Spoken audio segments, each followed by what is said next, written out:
Empecé a escribir mi primer libro, una novela histórica ambientada en África, a los 45 años, una edad que es un poco avanzada para que uno se lance como escritor, ¿no? Y conseguí que me editara Penguin Random House, la editorial más grande del mundo, y que el libro se transformara a un mes de salir en lo que en el mundo editorial se llama un bestseller. A mí me gustaría decirles que eso se debió a que yo como escritor tengo mucho talento o debido a que como narrador soy maravilloso. Pero tengo un problema para decirles eso y es que esa no es la verdad. Déjenme explicarles qué fue lo que pasó. Yo a los 45 años eh, escribí una novela al estilo de las que yo había leído durante mucho tiempo, una novela histórica sobre África, y fui a una editorial. Si cualquiera de ustedes va a una editorial y paga, ese editorial lo publica aunque el libro no sea demasiado bueno. En general, cuando uno publica un libro, hace lo que se llama la presentación, que es un evento en donde suelen ir los parientes de uno, los amigos, los empleados, si uno los tiene, y después de que uno habla de su libro, todos lo felicitan y lo aplauden, y les dicen que el libro es maravilloso, aunque de él no hayan leído ni la contratapa. Yo no hice presentación del libro porque pensé que no iba a ir mucha gente, porque muchos parientes no tengo, y incluso al libro lo edité sin foto en la contratapa, incluso sin parte de mi nombre, puse parte de mi apellido, puse como autor H. Lambers, la inicial de mi nombre, que encima es una letra muda, la H, ¿no? Por las dudas, por las dudas de que el libro realmente no fuera muy bueno, ¿no? Y salió el libro, y lo más raro de todo fue que el libro gustó, se vendió, se agotó la primera edición, la segunda, se hicieron 6 ediciones. Y fui a hablar con el editor y le dije, mira, a mí me gustaría que mi libro se venda también afuera de Córdoba, que se venda en todos lados, ¿qué puedo hacer? Y me dice, mira, mucho no se puede hacer porque vos no sos malo escribiendo, me dice. Si vos hubieras nacido en Inglaterra, en Estados Unidos, quizás hubieras podido, con suerte, ser como el famoso escritor Wilbur Smith. Tus libros no son malos. El problema es que el idioma del mundo editorial es el inglés y vos naciste hablando español. Y encima eh, no sos de España, sos de Argentina. Y encima no sos de Buenos Aires, sos de Córdoba. Me dice, o sea, tenés todas en contra. Me dice, hasta acá llegaste, resignate.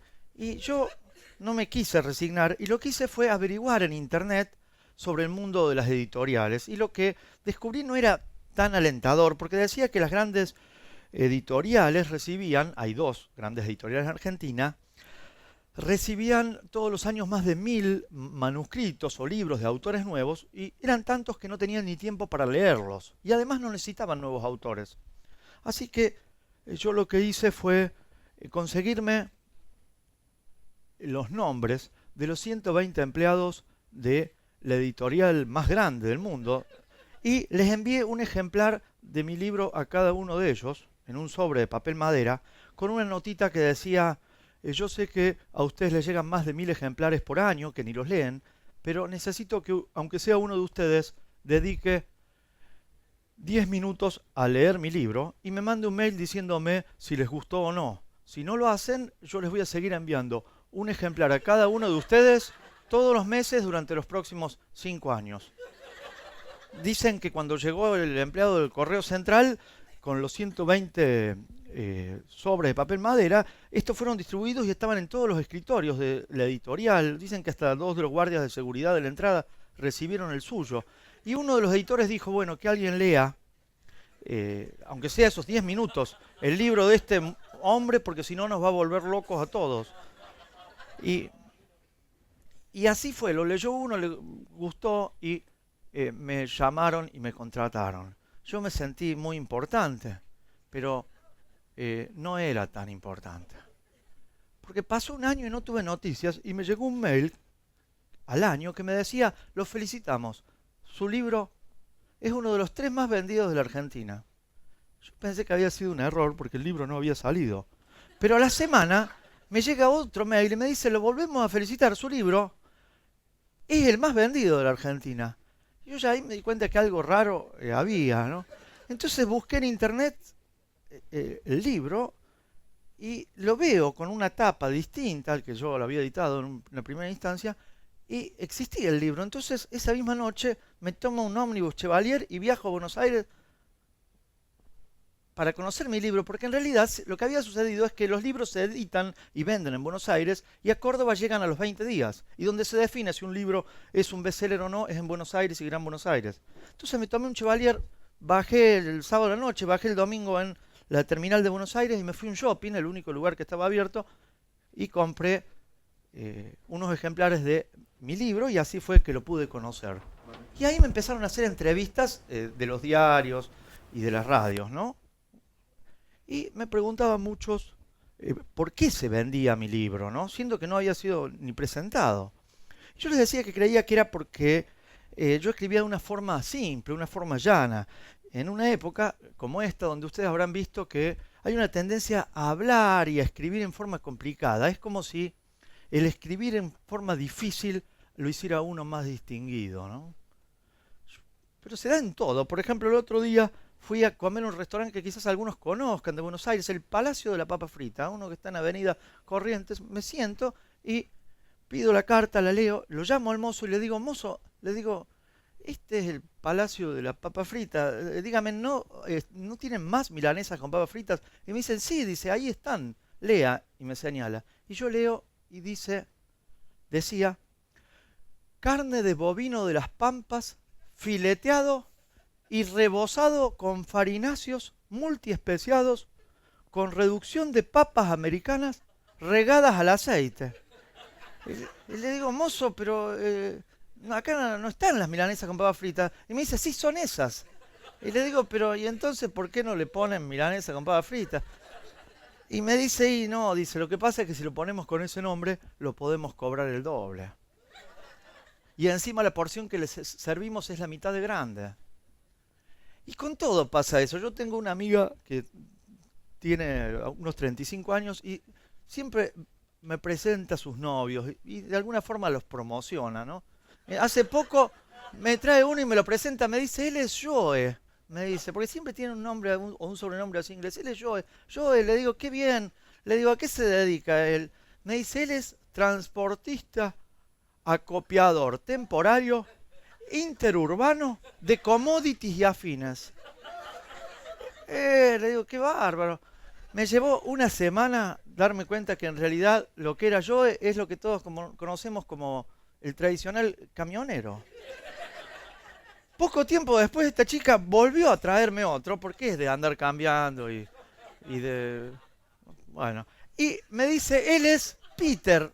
Peter, le digo, qué bien, le digo, ¿a qué se dedica? Me dice, acá tenés la tarjeta, y me la entrega y leo, empresario entrepreneur gastronómico, especializado en comidas rápidas, folclórico-telúricas, con asentamiento en espacios verdes.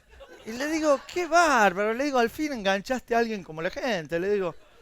Bueno, fue 5 días después que descubrí que Peter en realidad lo que hacía era atender un puesto, un carrito de choripanes y otros sándwiches ahí en el Parque Sarmiento de la ciudad de Córdoba. Poco tiempo después me cayó con lo que yo creía que iba a ser el último. Me dice, este es Manuel, y me presenta uno un poco más criollo.